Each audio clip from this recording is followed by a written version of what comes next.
ഇന്ത്യയുടെ അഞ്ചാമത്തെ പ്രധാനമന്ത്രിയായിരുന്നു ചൗധരി ചരൺ സിംഗ്. വളരെ ചുരുങ്ങിയ കാലം മാത്രം ഔദ്യോഗികമായി പ്രധാനമന്ത്രി പദത്തിൽ ഇരുന്ന ചരൺ സിംഗ് കർഷകരുടെ ചാമ്പ്യൻ എന്ന നിലയിലാണ് അറിയപ്പെടുന്നത്. രാജ്യത്തിൻ്റെ പ്രഥമ പ്രധാനമന്ത്രി ജവഹർലാൽ നെഹ്റുവിൻ്റെ സോഷ്യലിസ്റ്റ് സമ്പദ് വ്യവസ്ഥയെ എതിർത്ത അദ്ദേഹം കർഷകരുടെ ഉടമസ്ഥാവകാശത്തിനു വേണ്ടി വാദിച്ചയാളാണ്.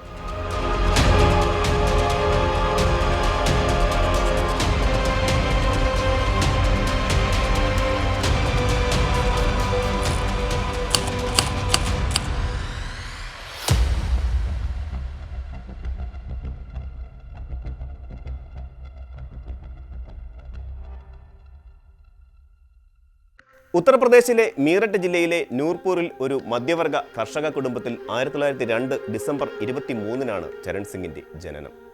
1923-ൽ സയൻസ് ബിരുദം നേടിയ അദ്ദേഹം 25-ൽ ആഗ്ര സർവകലാശാലയിൽ നിന്ന് ബിരുദാനന്തര ബിരുദവും നേടി. നിയമത്തിൽ പരിശീലനം നേടിയിരുന്ന അദ്ദേഹം ഗാസിയാബാദിൽ പ്രാക്ടീസിംഗ് ആരംഭിച്ചു. 1929-ൽ മീററ്റിലേക്ക് മാറി. പിന്നീട് കോൺഗ്രസിൽ ചേർന്നു. മഹാത്മാഗാന്ധിയുടെ അഹിംസ പ്രത്യയശാസ്ത്രത്തിൽ ആകൃഷ്ടനായി സ്വാതന്ത്ര്യ സമരത്തിൽ പങ്കെടുത്തു. സ്വാതന്ത്ര്യലബ്ധിക്ക് ശേഷം അദ്ദേഹം മനോഹർ ലോഹയുടെ ഗ്രാമീണ സോഷ്യലിസവുമായി ബന്ധപ്പെട്ട് ഗ്രാമീണ മേഖലയിൽ സാമൂഹിക പ്രവർത്തനങ്ങളിൽ ഏർപ്പെട്ടു. അദ്ദേഹത്തിൻ്റെ രാഷ്ട്രീയ മണ്ഡലം പശ്ചിമ ഉത്തർപ്രദേശും ഹരിയാനയുമായിരുന്നു. ഈ സ്ഥലങ്ങളിൽ പ്രബലമായ ജാട്ട് സമുദായത്തിൻ്റെ അംഗമായിരുന്നു ചരൺ സിംഗ്. ജാട്ട് സമുദായത്തിന് പ്രിയങ്കരമായിരുന്ന ആശയമായിരുന്നു ഗ്രാമീണ സോഷ്യലിസം. 1937-ൽ ചരൺ സിംഗ് ചപ്രോളി മണ്ഡലത്തിൻ്റെ പ്രതിനിധിയായി UP നിയമസഭയിലെത്തി. 1946-ലും 52-ലും 62-ലും 67-ലും അതേ മണ്ഡലത്തിൻ്റെ പ്രതിനിധിയായി. UP-യിൽ നടപ്പാക്കിയ ഭൂപരിഷ്കരണ നിയമത്തിൻ്റെ ശില്പി അദ്ദേഹമായിരുന്നു. 1939-ലെ ഡിപ്പാർട്ട്മെൻറ്റ് ഓഫ് റിഡംഷൻ ബില്ലിൻ്റെ രൂപീകരണത്തിലും അന്തിമ രൂപീകരണത്തിലും പ്രധാന പങ്കുവഹിച്ചു. ഇത് ഗ്രാമീണ മേഖലയിൽ കടബാധ്യത അനുഭവിക്കുന്നവർക്ക് വലിയ ആശ്വാസം നൽകി. 1946-ൽ പണ്ഡിറ്റ് ഗോവിന്ദ് വല്ലഭ് പന്തിൻ്റെ ഗവൺമെൻറ്റിൽ പാർലമെൻ്ററി സെക്രട്ടറിയായി പ്രവർത്തനം ആരംഭിച്ചു. റവന്യൂ, മരുന്നും പൊതുജനാരോഗ്യവും, നിയമം, വാർത്താവിതരണം തുടങ്ങിയ വകുപ്പുകളിൽ പ്രവർത്തിച്ചിട്ടുണ്ട്. 1951 ജൂണിൽ ആദ്യമായി UP-യിലെ ക്യാബിനറ്റ് മന്ത്രിയായി. നിയമ, വാർത്താവിതരണ വകുപ്പുകളുടെ ചുമതലയായിരുന്നു അന്ന് ലഭിച്ചത്. തുടർന്ന് 1952-ൽ ഡോക്ടർ സമ്പൂർണാനന്ദിൻ്റെ മന്ത്രിസഭയിൽ റവന്യൂ, കൃഷി വകുപ്പുകളുടെ മന്ത്രിയായി. റവന്യൂ, ട്രാൻസ്പോർട്ട് വകുപ്പുകളുടെ മന്ത്രിയായിരിക്കെ 1959-ൽ രാജിവെക്കുകയായിരുന്നു. 1960-ൽ CB ഗുപ്ത മന്ത്രിസഭയിൽ ആഭ്യന്തര കൃഷി വകുപ്പുകളുടെ ചുമതലയുള്ള മന്ത്രിയായിരുന്നു. സുചേത കൃപലാനിയുടെ മന്ത്രിസഭയിൽ 1962-63-ൽ കൃഷി, വനം വകുപ്പുകളുടെ മന്ത്രിയായും പ്രവർത്തിച്ചു. 1965-ൽ കൃഷിവകുപ്പ് ഉപേക്ഷിക്കുകയും അടുത്ത വർഷം തദ്ദേശ സ്വയംഭരണ വകുപ്പ് മന്ത്രിയായി ചുമതലയേൽക്കുകയും ചെയ്തു. 1967 ഏപ്രിൽ 1-ന് അദ്ദേഹം കോൺഗ്രസ് വിട്ടതോടെ സിംഗിൻ്റെ രാഷ്ട്രീയ ജീവിതം ഒരു വലിയ വഴിത്തിരിവിന് സാക്ഷ്യം വഹിച്ചു. 2 ദിവസത്തിന് ശേഷം അദ്ദേഹം സംയുക്ത വിധായക് ദളിൻ്റെ നേതാവായി തിരഞ്ഞെടുക്കപ്പെട്ടു. 1967 ഏപ്രിൽ 3-ന് ഉത്തർപ്രദേശ് മുഖ്യമന്ത്രിയുമായി.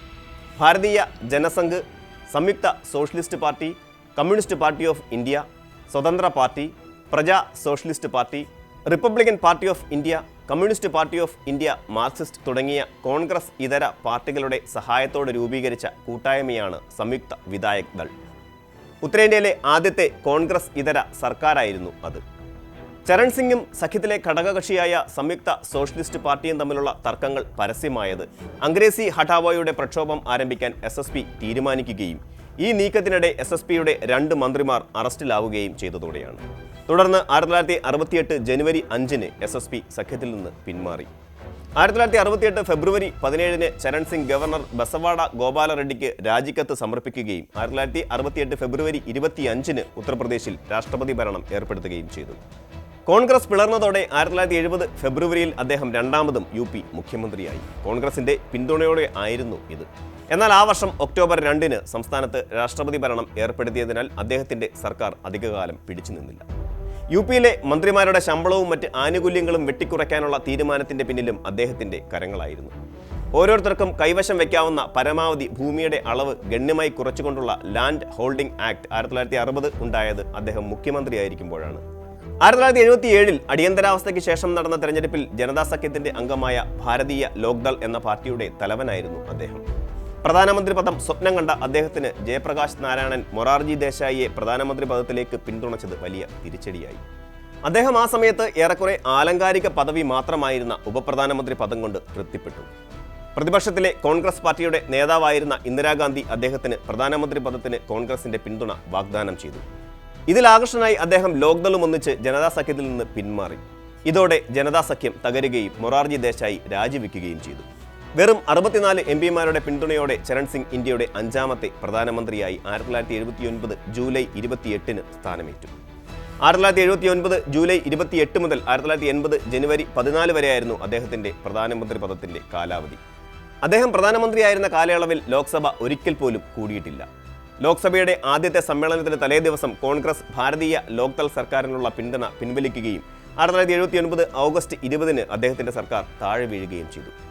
തുടർന്ന് ചരൺ സിംഗ് രാജിവെക്കുകയും 6 മാസത്തിന് ശേഷം നടന്ന പുതിയ തെരഞ്ഞെടുപ്പ് വരെ, അതായത് 1980 ജനുവരി 14 വരെ കാവൽ പ്രധാനമന്ത്രിയായി തുടരുകയും ചെയ്തു.